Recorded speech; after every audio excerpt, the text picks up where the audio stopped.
नमस्ते दोस्तों, कैसे हो आप। आज की मूवी बहुत ही इंटरेस्टिंग होने वाला है। आशा है दोस्तों आपको पसंद आएगा। आइए शुरू करें। इस मूवी का शुरुआती दृश्य में कुछ अमेरिकी पर्यटक हैं जो स्कॉटलैंड के एक स्थानीय पब में जाते हैं और जब वे दीवार पर टंगी कुछ पुरानी तस्वीरें देख रहे होते हैं तो उनकी नजर लोच नेस राक्षस की एक प्रसिद्ध तस्वीर पर पड़ती है। पास में बैठा एक बूढ़ा आदमी उन्हें बताता है कि उसने ऐसा किया था। उन्होंने दीवार पर अपने डिक की तस्वीर लटका दी और वह परेशान हो गए, लेकिन पास बैठे एक अन्य बूढ़े व्यक्ति ने उन्हें बताया कि तस्वीर नकली है और कहानी में और भी बहुत कुछ है। इसके बारे में और जानने के लिए उत्सुक हैं। वे सुनने के लिए बुजुर्ग व्यक्ति के साथ शामिल हो गए। पूरी कहानी जैसे ही बूढ़ा व्यक्ति कहानी सुनाना शुरू करता है, दृश्य दूसरे विश्व युद्ध के दौरान वर्ष 1942 के फ्लैशबैक में चला जाता है। हमारा परिचय एक युवा लड़के एंगस मकोरो से होता है जो समुद्र को घूरता हुआ दिखाई देता है।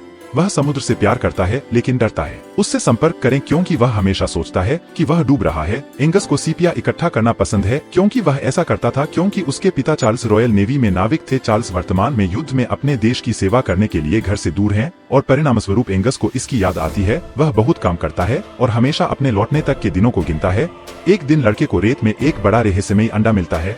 जबकि वह उसे उत्सुकता से देख रहा था, उसे उसकी माँ एनी मिली जो उसे घर वापस आने के लिए कहती है। फिर वह अंडे को अपनी बाल्टी में रख देता है और अपनी माँ के साथ उनके मैनर हाउस में ताला लगाकर चला जाता है। जैसे ही वे पहुँचते हैं, एंगस रहस्यमय अंडे को छिपाने के लिए अपने पिता के बगीचे के शेड में भाग जाता है। फिर वह उसे धोता है और उसकी ऊपरी परत को छीलना शुरू कर देता है, जिससे उसके नीचे एक चमकदार नीले रंग की परत दिखाई देती है। लेकिन उससे पहले ही वह इसे और तोड़ सकते हैं, उसकी माँ ने उसे फोन किया और उसे अंडे वहीं छोड़ने और रात के खाने के लिए दौड़ने के लिए कहा। उस रात तेज बारिश के कारण शेड का दरवाजा पीटना शुरू हो गया। एंगस दरवाजा बंद करने गया और उसे पता चला कि अंडा फूट चुका है। तभी उसने सुना एक हलचल उसे ध्वनि का अनुसरण करने के लिए प्रेरित करती है। उसे जल्द ही एक अजीब एलियन जैसा प्राणी मिलता है जो अंडे से निकला है। जैसे ही वह उसे छूने की कोशिश करता है, प्राणी डर के मारे उसे लगभग काट लेता है, यह सोचकर कि उसे खाने के लिए कुछ चाहिए। एंगस ने अंडे से एक आलू ले लिया, प्राणी को खाना खिलाने के लिए उसे पकाता है और छीलता है। इससे उसे उसका विश्वास हासिल करने में मदद मिलती है, जिससे प्राणी अधिक मित्रवत हो जाता है।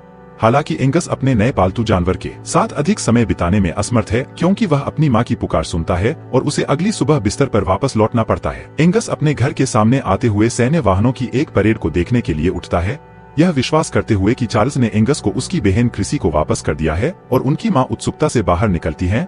हालांकि कैप्टन थॉमस हैमिल्टन उनका स्वागत करते हैं, जो बताते हैं कि रॉयल एयर फोर्स को काम सौंपा गया है संभावित जर्मन ओटीएस के खिलाफ बचाव के लिए, जिनके बारे में उनका अनुमान है कि वे समुद्री मार्ग से देश पर आक्रमण करने की कोशिश कर सकते हैं। कैप्टन ने आगे बताया कि सभी सैनिक मनोर घर में रहेंगे, जिससे वह सदमे में है। वह दावा करती है कि उसके पास पर्याप्त नहीं है घर में मददगार, लेकिन वह कहता है कि उसके आदमी सारा काम कर सकते हैं क्योंकि सैनिकों ने घर में डेरा जमा लिया है। एंगस को पता चलता है कि वे उसके नए पालतू जानवर के लिए खतरा पैदा करते हैं। वह शेड में भागता है और पाता है कि प्राणी ने गड़बड़ कर दी है। हर जगह यवन तेजी से दौड़ रहा है। जीव को अपने पिता के जूते काटते हुए देखकर एंगस को पता चलता है कि यह भूखा है, इसलिए वह कुछ खाने के लिए रसोई की ओर भागता है।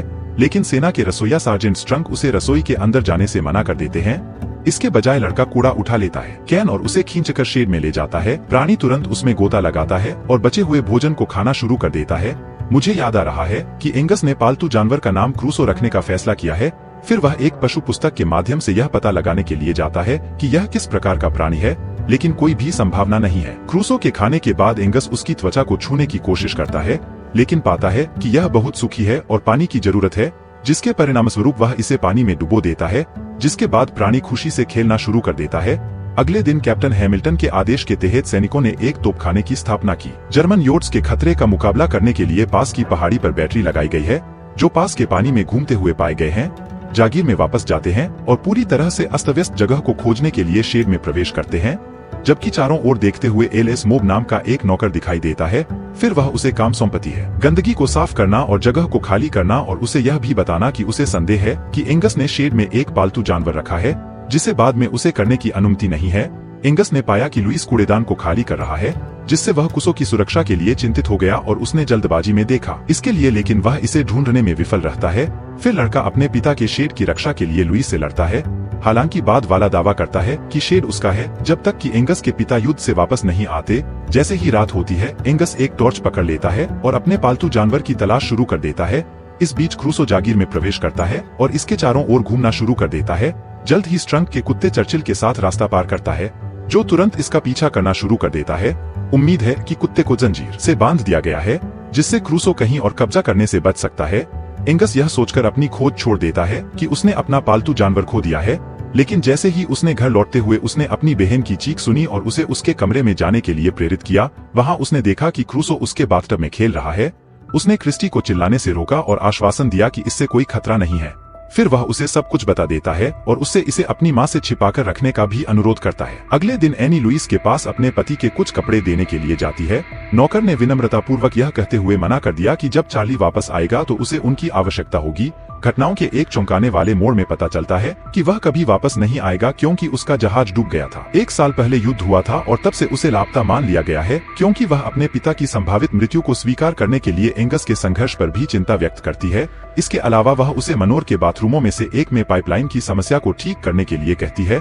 संयोग से वही बाथरूम जहाँ बच्चे हैं, क्रूसो छुपे हुए हैं। बाद में लुइस क्रिस्टी के दरवाजे पर दस्तक देता है और भाई बहन उसे अंदर आने से रोकने की कोशिश करते हैं, लेकिन जब वह कहता है कि वह एनी को उनकी रिपोर्ट करेगा तो वह बाथरूम में क्रूसो को देखकर अनिच्छा से दरवाजा खोलती है। लुइस क्षण भर के लिए चौंक जाता है, लेकिन जल्द ही उसकी पहचान कर लेता है। जल घोड़ा सेल्टिक लोक कथाओं का एक दुर्लभ प्राणी है। वह इसकी विशेषताओं के बारे में आगे बताते हैं। यह एक लिंगहीन प्राणी है जो केवल एक अंडा देता है और अंडे सेने से पहले ही मर जाता है। जब एनी दरवाजे पर दस्तक देती है तो उनकी बातचीत अचानक बाधित हो जाती है। भाई बहन क्रूसो को छिपाने के लिए एलिस की मदद की गुहार लगाते हैं। कुछ समय लेने के लिए बाहर निकलें। संदिग्ध एनी वैसे भी अंदर आती है, लेकिन उसे कुछ नहीं मिलता है। मिस को पता चलता है कि लुइस ने बड़ी चतुराई से क्रूसो को शौचालय में छिपा दिया है और वह उसे बहुत पसंद करती है।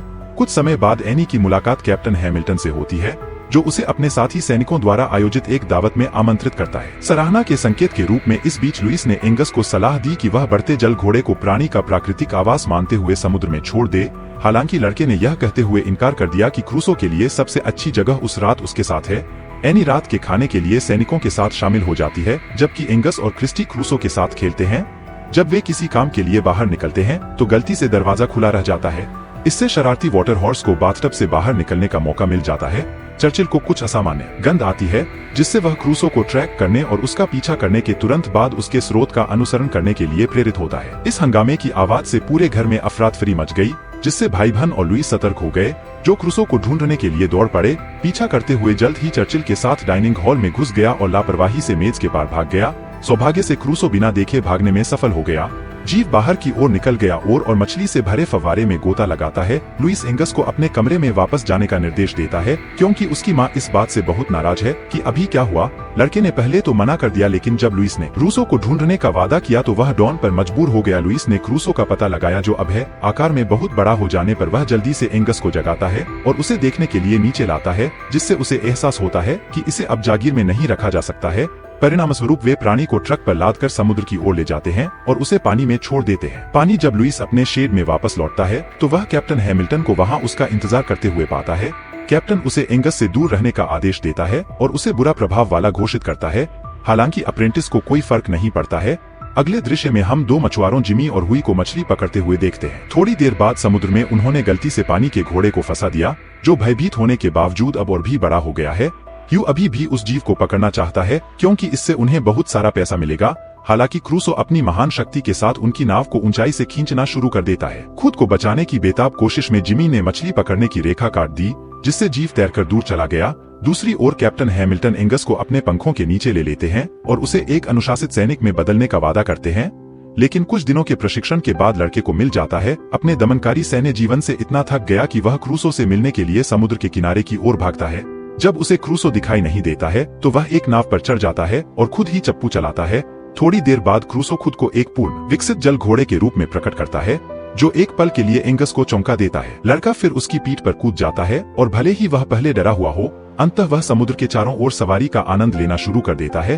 पानी का घोड़ा भी उसे तुरंत पानी के नीचे ले जाता है, बस मजाक कर रहा होता है, जिससे यह साहसिक कार्य और भी रोमांचक हो जाता है। इससे अंततः लड़के को अपने डर पर काबू पाने में मदद मिलती है। जब वे वापस किनारे पर लौटते हैं तो पानी और उसे सांस लेने की जरूरत होती है।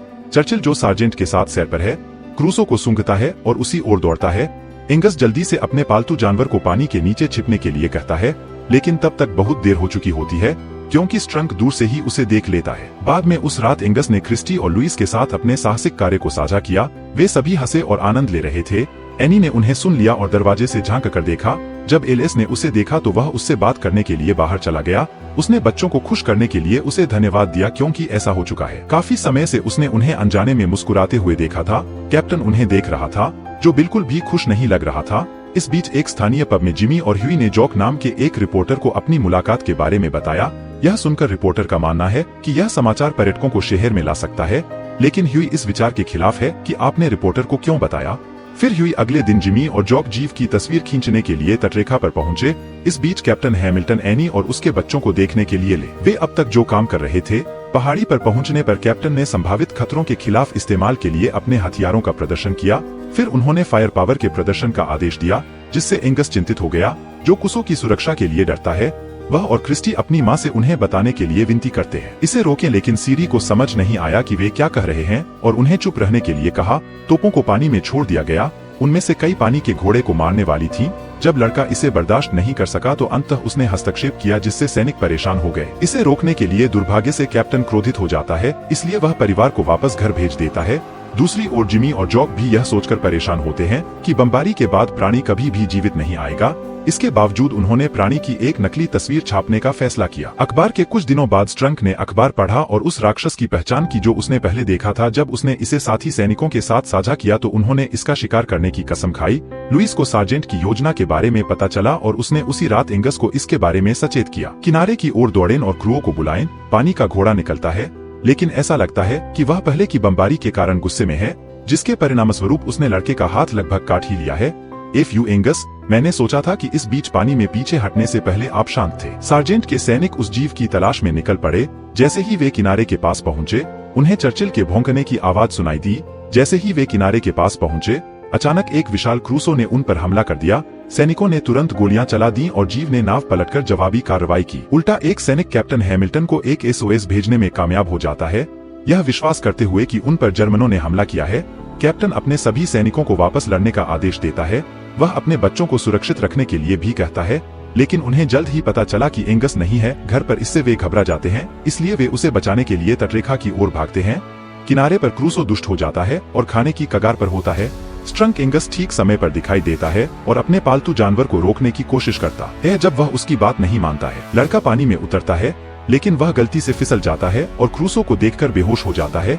पानी के नीचे गोता लगाता है और उसे बाहर लाता है। लुइस फिर आपातकालीन सीपीआर करता है और किसी तरह उसे पुनर्जीवित करता है। जैसे ही एंगस ने अपनी आंखें खोली, उसने अपने पालतू जानवर को सामान्य स्थिति में देखा, जिससे वह घायल हो गया। बहुत देर बाद बहुत खुश नहीं हुए और कप्तान ने घटनास्थल पर पहुंचकर क्रूसो को पानी के नीचे पीछे हटने के लिए प्रेरित किया। एंगस ने अपनी मां को सब कुछ समझाने का प्रयास किया, लेकिन वह संशय में रही और इसके बजाय लुइस पर उसके बेटे के सिर में बकवास डालने का आरोप लगाया। फिर क्रूसो ने खुद को प्रकट किया और एक को छोड़ दिया। कैप्टन एकदम सदमे में आ गया। जैसे ही एंगस उस जीव को सहलाने के करीब गया, किनारे के दूसरी ओर से सैनिकों ने पानी में तोपों से गोलीबारी शुरू कर दी। इससे लड़के को क्रूसो पर चढ़ने और उसे दूर ले जाने के लिए प्रेरित किया गया। उसकी भयभीत मां ने कैप्टन से गोलीबारी बंद करने के लिए कहा, लेकिन बारिश के मौसम के कारण क्षतिग्रस्त रेडियो चैनल के कारण उनके प्रयासों में बाधा उत्पन्न हो गई और कोई विकल्प नहीं बचा। कैप्टन एनी और लुइस एंगस के पीछे जाने के लिए एक नाव में सवार हो गए। इस बीच सैनिक गलती से उस प्राणी को दुश्मन की पनडुब्बी समझ लेते हैं, इसलिए वे उसे फंसाने के लिए एक बड़ा जाल खींचते हैं। इससे एंगस और क्रूसो को अपने अगले कदम के बारे में अनिश्चित होने के लिए मजबूर होना पड़ता है, जिसके तुरंत बाद कप्तान एनी और लुइस मिल जाते हैं और एंगस से अपने प्यारे पालतू जानवर को छोड़ने के लिए प्रार्थना करते हैं। लड़का अपने परिवार और क्रूसो के बीच बंट जाता है, क्योंकि वह उन दोनों से प्यार करता है प्रिय, लेकिन अंत में वह अनिच्छा से अपने वफादार साथी को अलविदा कहता है और अपने परिवार क्रूसो में वापस तैरता है। फिर पानी के नीचे चला जाता है और जाल पर कूदने के लिए अतिरिक्त प्रोत्साहन प्राप्त करता है, जिससे सैन्य उपकरण नीचे आ जाते हैं, क्योंकि वह जगह से बच जाता है। एंगस और अन्य खुशी से जयकार करते हैं। वर्तमान समय में दूर से बूढ़ा आदमी समझाता है कि कुछ लोगों ने बाद के वर्षों में पानी के घोड़े को देखने का दावा किया है, लेकिन एंगस ने इसे फिर कभी नहीं देखा। इस कहानी से प्रभावित होकर पर्यटक उस आदमी को धन्यवाद देते हैं और गंभीर अभिव्यक्ति के साथ उसका नाम पूछते हैं। एंगस जवाब देता है, मैकोरो पब के बाहर एक माँ अपने बेटे विलियम को बुलाती है, जो समुद्र तट पर टहलता हुआ दिखाई देता है। लड़के को एक बड़ा चट्टान के आकार का अंडा दिखाई देता है, जिसमें क्रूसो की तरह एक इंद्रधनुषी नीला खोल होता है। यह इंगित करता है कि क्रूसो ने अपनी विरासत को आगे बढ़ाने के लिए एक वंशज को पीछे छोड़ दिया है। इसी तरह यह फिल्म का दी एंड होता है। इस तरह के और वीडियो के लिए एक लाइक और सब्सक्राइब करें। मिलते हैं नेक्स्ट वीडियो में। See you all guys, bye bye.